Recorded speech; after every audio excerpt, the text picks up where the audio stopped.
ಜಿಲ್ಲಾ ಕನ್ನಡ ಸಾಹಿತ್ಯ ಪರಿಷತ್ತು ಮತ್ತು ಕನ್ನಡ ಸಾಹಿತ್ಯ ಪರಿಷತ್ತು ಇವರ ಸಂಯುಕ್ತ ಆಶ್ರಯದಲ್ಲಿ ದತ್ತಿ ಉಪನ್ಯಾಸ ಕಾರ್ಯಕ್ರಮದ ಈ ಒಂದು ಸುಂದರ ಸಮಾರಂಭದಲ್ಲಿ ವೇದಿಕೆಯ ಮೇಲೆ ಆಸೀನರಾಗಿರ್ತಕ್ಕಂಥ ಜಿಲ್ಲಾಧ್ಯಕ್ಷರಾಗಿರ್ತಕ್ಕಂತಹ ಲಿಂಗರಾಜ್ ಅಂಗಡಿ ಸರ್ ಹಾಗೂ ಈ ವೇದಿಕೆಯ ಮೇಲೆ ಆಸೀನರಾಗಿರ್ತಕ್ಕಂಥ ಎಲ್ಲ ನನ್ನ ಗುರು ಹಿರಿಯರೇ ಹಾಗೂ ಮಾತೃ ಸ್ವರೂಪರೇ ಪಿತೃ ಸ್ವರೂಪರೇ ಹಾಗೂ ವೇದಿಕೆಯ ಮುಂಭಾಗದಲ್ಲಿ ಇರ್ತಕ್ಕಂತಹ ಪಂಪ ನಾಡಿನ ಎಲ್ಲ ಕನ್ನಡ ಸಾಹಿತ್ಯದ ಆಸಕ್ತರಾದಂತಹ ನನ್ನ ತಂದೆ ತಾಯಿ ಸ್ವರೂಪರೇ, ನಿಮ್ಮೆಲ್ಲರ ದಿವ್ಯಚೇತನ ಆತ್ಮಕ್ಕೆ ನನ್ನ ಶರಣಾರ್ಥಿಗಳು.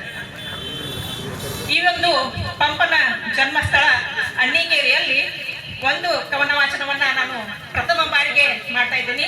ನನ್ನ ಹೆಸರು ರೇಖಾ ಎಸ್ ಗಾಂಗೇರ್. ನಾನು ಶೆಲವಡಿಯಿಂದ ಈ ಒಂದು ಕಾರ್ಯಕ್ರಮದಲ್ಲಿ ಬಂದಿದ್ದೀನಿ ಭಾಗವಹಿಸಲಿಕ್ಕೆ. ಅಣ್ಣಿಗೇರಿ ಅನ್ನೋ ಒಂದು ಹೆಸರಿನಿಂದ ಅನ್ನೋ ಒಂದು ಅಕ್ಷರಗಳನ್ನ ತೆಗೆದುಕೊಂಡು ಅನ್ನೋ ಒಂದು ಪದಗಳ ಜೋಡಣೆಯನ್ನು ಮಾಡಿ ಒಂದು ಕವನ ವಾಚನವನ್ನ ನಿಮ್ಮೆಲ್ಲರ ಎದುರಿಗೆ ನಾನು ಪ್ರಸ್ತುತಪಡಿಸಲಿಕ್ಕೆ ಬಯಸ್ತೀನಿ. ಕವನದ ಶೀರ್ಷಿಕೆ ಬದುಕು.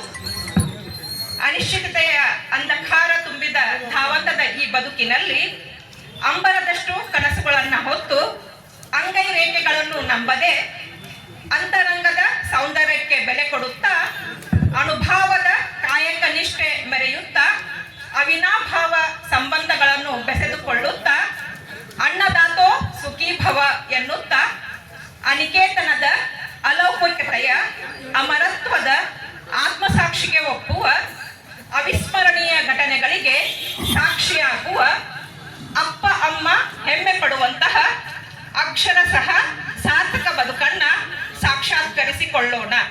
ತನ್ಮೂಲಕ ಕನ್ನಡಾಂಬೆಗೆ ನುಡಿನಮನ ಸಲ್ಲಿಸುತ್ತಾ ಕಂಡ ನಾಡು ನುಡಿ ರಕ್ಷಣೆಗೆ ಕಂಕಣಬದ್ಧರಾಗೋಣ.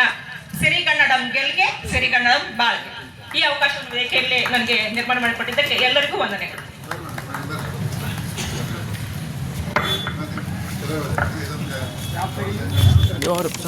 ಸ್ವರಚಿತ ಕವನವನ್ನ ವಾಚನ ಮಾಡಿದಂತಹ ಶ್ರೀಮತಿ ರೇಖಾ ಗಾಂಗೇರ್ ಮೇಡಮ್ ಅವರಿಗೆ ಧನ್ಯವಾದಗಳು.